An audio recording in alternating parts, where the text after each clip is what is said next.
มาเจอกันอีกครั้งหนึ่งพี่น้องเอ้ยเนาะสำหรับสาวลาวสาวลูกครึ่งเนาะลูกครึ่งไทยลาวนั่นแหละเขามาเจอกันอีกครั้งหนึ่งอันนี้สิเป็นเฮือนของน้องเองบ่ แม่นอืมเฮือนแม่เพิ่นว่าซั่นชัดเจนเลยน้องล่ะโดยอืมเป็นเฮือนของแม่เนาะว่าซั่นอันนี้สำหรับผู้สาวโสดอันนี้ดิเป็นผู้สาววัยทีนก็แม่นผู้สาวสำน้อยอ้อๆพี่น้องเอ้ยยังอ้ออยู่ที่ แม่น มาแต่ไสน้องล่ะมื้อนี้ มาแต่หน้าอืม ได้ข่าวว่าไปเผากะเผาหมูว่าซั่นแม่นบ่ โดยฝนบ่ได้ตกบ่อยู่นาพุ่น ตกแต่มื้อเช้านี่ อื น้ำได้ตก เพิ่นเฮ็ดหน้าหวานบ่เลยเสร็จหน้าดำปีนี้ ดำ อ๋อน้องก็สิได้ดำหน้าบ่นี่ แม่น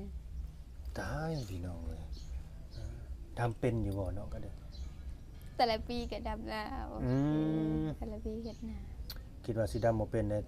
แต่ว่าน้องนี่เป็นคนบุกคนลุยขนาดเนาะ อันนี้บ่แม่นเว้าดูถูกเด้อเพราะว่าเด็กน้อยหรือว่าวัยรุ่นภาษาวัยรุ่นถ้าว่าอยู่ไทยนี่เขาสิบ่ค่อยได้เฮ็ดเวียกเพราะว่าเวลามันบ่ตรงกันเด้คือสมมุติยามไห้ยามหน้านี่อยู่ลาวเฮานี่บัดปิดเทอม แม่น ลูกๆนี่ไปเฮ็ดเวียกใส่พ่อใส่แม่บัดทางนั้นก็บัดเข้าโรงเรียนนั่นนะมันก็เลยบ่ได้เฮ็ดเวียกตรงนั้นเป็นจังไดน้องล่ะตอนนี้สถานะหัวใจ ก็เริ่มบ่มีแล้วได้ บ่คือว่าสิมีปาน่ะมาหาน่ะบ่ได้มาเลยบ่ โดยเพิ่นคือว่าเพิ่นมีแฟนแล้วบอกว่า ยังบ่มีไผใดเพิ่นว่าคือว่าสินัดหมายกับน้องว่าสิเข้ามาหายังตกลงมือกันบ่ได้ซะบ่หรือว่าบ่ได้คุยแล้ว ก็บ่เห็นเพิ่นทักมาเพิ่นก็แชทมา เว้นทักเห็นแชทมาว่าซั่นอันนี้ก็คือแบบว่ามาแนวใดเขาเรียกว่ามาปุบปับอะนะเป็นเอาไว้กับท่านนั้นเนาะทั้งน้องเพิ่นก็มาแต่ให้แต่หน้าก็สิเห็นแบบหน้าตาสดๆในจักหน่อยเนาะหน้าตาแบบก็สิแลดำในหลายคนออกไปเฮ็ดเวียกอะนะ โดย เนาะบ่ได้ตาเฮ็ดปวกบ่ ไปหาไปหมุนเฮ็ดปวกหาก็มามาหนึ่งเขา ว่าสิยกทางออกหนักมันขึ้นหนักแต่ท่านดองมาในเสื้อเข้ามา1เข่าเนาะ โดย คือน้องดิวเนาะน้องดิวพี่น้องลืมชื่อเลยบ่ได้เข้ามาหาแต่เฮิงแล้วก็ลืมชื่อจำชื่อบ่ค่อยได้น้องดิวนี่สิเป็นผู้สาวโสดเด้อพี่น้องเด้อเนาะที่ว่าออกมาเปิดใจนี่ก็จำได้บ่น้องลาเปิดมาจากช่องแล้ว บ่หกประมาณที่หาช่องแล้วมั้ง ชาวพื้นเปียงก็เคยมาสัมภาษณ์น้องบ่ แม่ เคยมาเนาะ เซามันเปลี่ยนหาก็มา2-3เทื่อละ 2-3 เทื่อคือกันบ่ โดย ยังบ่ปิดใจบ่เดี๋ยวนี้ ยังบ่ได้มีไฟแบบ ผู้ใดที่แบบ เข้ามาปิดใจน้อง โอ้ยังบ่มีเนาะ แม่ ยังบ่มีคนที่แบบว่าสิได้เข้ามาปิดใจน้องอะนะ แม่ เพราะว่าอาจจะใจบ่ตรงกันนั่นแหละพี่น้องเอ้ยหลักๆเลยว่าเว้าบ่เข้ากันบ่มีวาสนาต่อกัน แม่ แบบนี้นะเนาะ แม่ และคนที่เคยทักมาหาน้องนะแต่ละคนที่ว่าที่ผ่านมาเด้อหลังจากที่มีทีมงาน YouTube นี่ก็มาสัมภาษณ์น้องมีคนใดที่มาเฮ็ดให้น้องนี่แบบหวั่นไหวนํเขาอยู่บ่จิตใจนี่นะ บ่ บ่มี ยังบ่มี นึกว่าเขาสิมาเว้ามาหยอกมาแซวแบบมาเว้าให้เฮาแบบเคิบนำคาลมเขาแบบนำคาเว้าเขาเนี่ยนี่บ่มีติน้องล่ะ แม่ยังบ่มีเลยค่านั้นมาช่วงที่น่ะออกไปกับบ่ได้มีเลย โอ้ บ่ได้มีคนทักเลยเด้ บ่มีคนทางมาจิมาคุยเลยเนาะ แม่น บ่สบายบ่ แม่น สิบอกได้ว่าสิ I love you I love you หั่นแหละ สิ I love ผู้ใดเด้เนาะน้องมีความคิดแบบว่าสิไปไทยอีกบ่นี่สิไปอยู่บ่ แม่นแล้วนะสิไปไทย ดำหน้าแล้ว แม่น หรือว่าเกี่ยวเขาแล้วพุ่น ดำนาแล้ว อืม กรณีเปิดใจนี่สำหรับ FC เด้อพี่น้องเด้อผู้ใดที่ว่าเข้ามาติดตามใหม่เนาะก็สิยังบ่ฮู้ว่าน้องเพิ่นจำกัดอายุบ่หนุ่มสิมาจิมาคุยน้องนี่นะน้องเดียวจำกัดอายุอยู่บ่บางทีอ้ายก็ลืมได้เพราะมันดน กะจำกัดอยู่ เอาแต่อายุจักปีน้องล่ะ เอา30ขึ้นไปหา50 อืม30ขึ้นไปหา50เนาะ โดย อันนี้คือสิเป็นวัยที่ว่าพอเหมาะพอสมกันนะพี่น้องเอ้ยถ้าอายุหลายกว่านั้นก็จะแบบว่ามันห่างกันหลายเนาะ แม่นยันอยู่แล้วเลย ย่านเบิ่งเขาบ่ได้ หาคนมาดูแลเนาะ อืมหาคนมาดูแลเฮาเนาะ แม่ เฮาบ่ได้หาคนมาให้เฮาดูแลเขา แม่ มันการในช่วงเวลาที่อยู่นํกันเนาะมันก็ต่างคนต่างเบิ่งกันหั่นล่ะ แม่น เป็นเขาเรียกว่าคู่คิดคู่สร้างเนี่ยนะ แม่น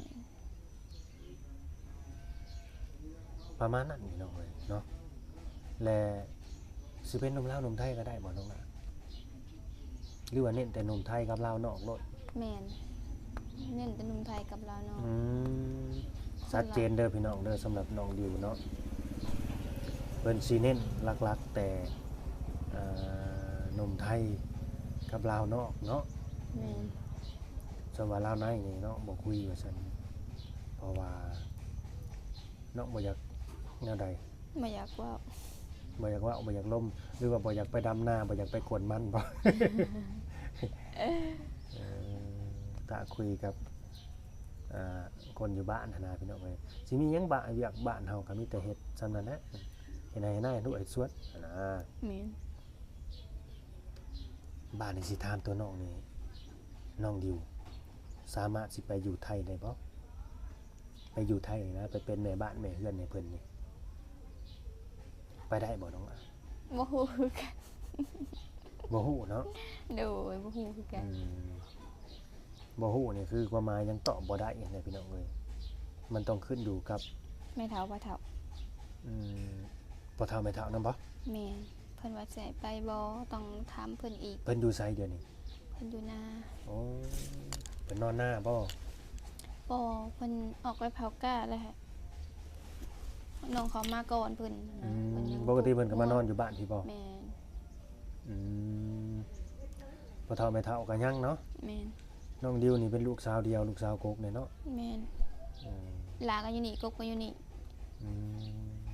ทั้งละทั้งกกอยู่นี่เด้อพี่น้องเด้อตั้งแต่เข้ามาสัมภาษณ์นี่ก็มีอยู่แบบว่าหนมๆเพิ่นทักมาแบบว่าจังว่าจะคุยกับน้องนี่ก็หลายคนอยู่แต่บ่ฮู้ว่าเขาขอเฟซไปหรือว่าขอไลน์ไปข้อมูลการติดต่อนี่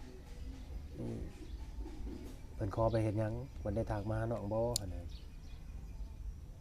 เนาะ แม่น หมู่น้องไปทางไหนแล้วอีกคนหนึง มาบ้าน เมื่อเฮ็ดหน้าบ่ แม่น บ่ได้มาอีกบ่ ก็สิแล้วนาเพิ่นแล้วว่าเพิ่นเดี๋ยวเกี่ยวเขาวเกี่ยวหยัง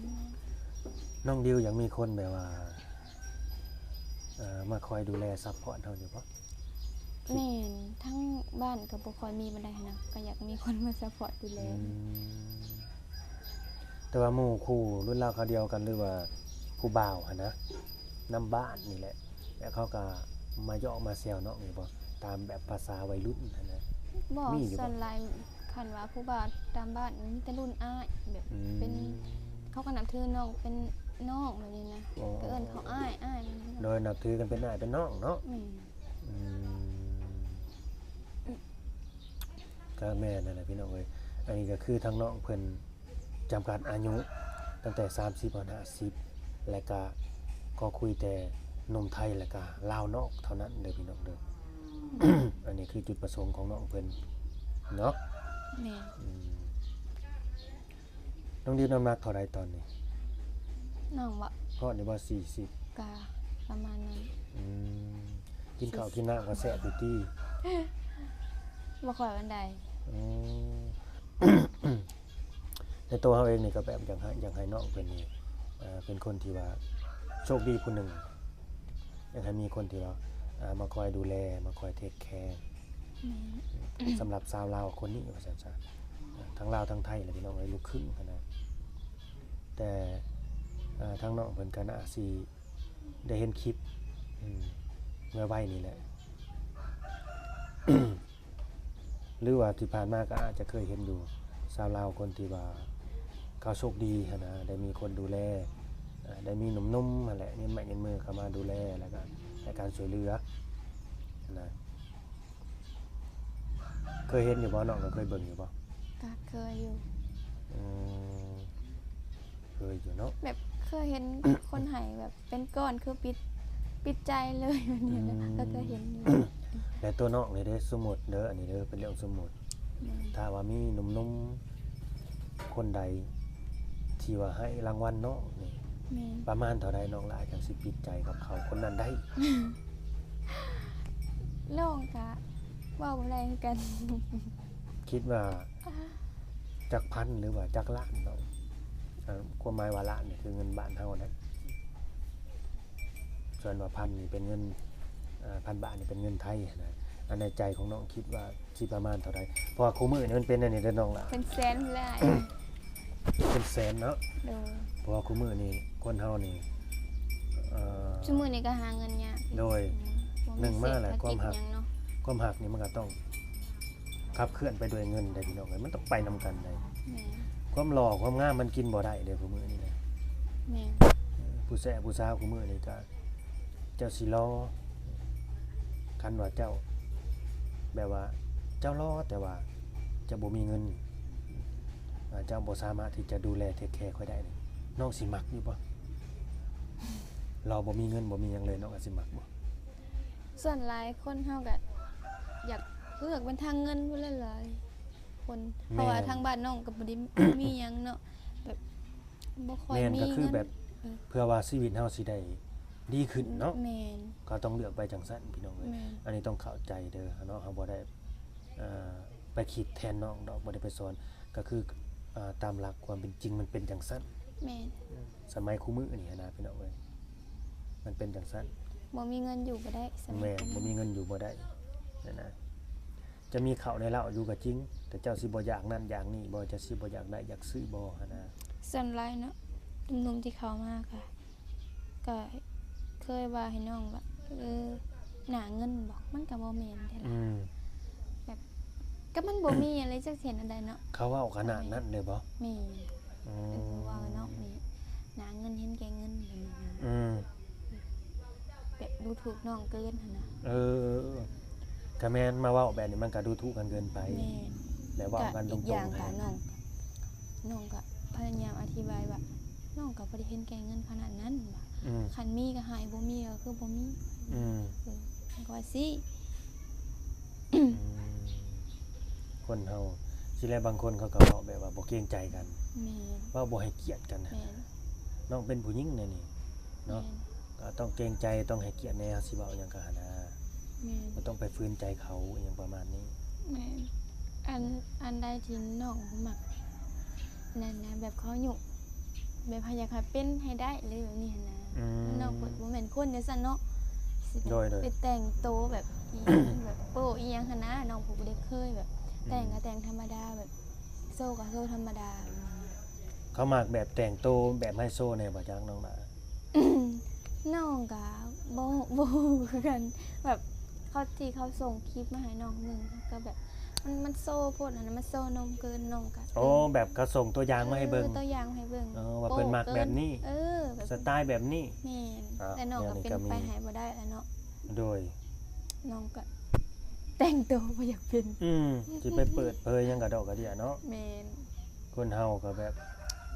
คัน ถ่อ เจ้าม มั นอก นถ่อมตนแหละ โดยเจ้ามักแบบนี้เจ้าก็ไปคุยเอากับคนนั้น แม่นน้องก็เลยบอกเพิ่นว่าคันมักแบบนั้นก็อายก็ไปหาเอาคนแบบนั้นน้องก็ว่าสิน้องบ่เป็นให้บ่ได้น้องก็ว่าสิ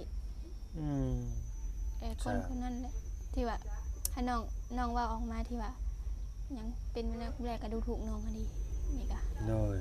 เว้าดูถูกน้องแบบนี้แบบนี้คือบ่ให้เกียรติน้องแบบนี้พอน้องสิเอาเรื่องก็เพิ่นก็มาเว้าดีกับน้อง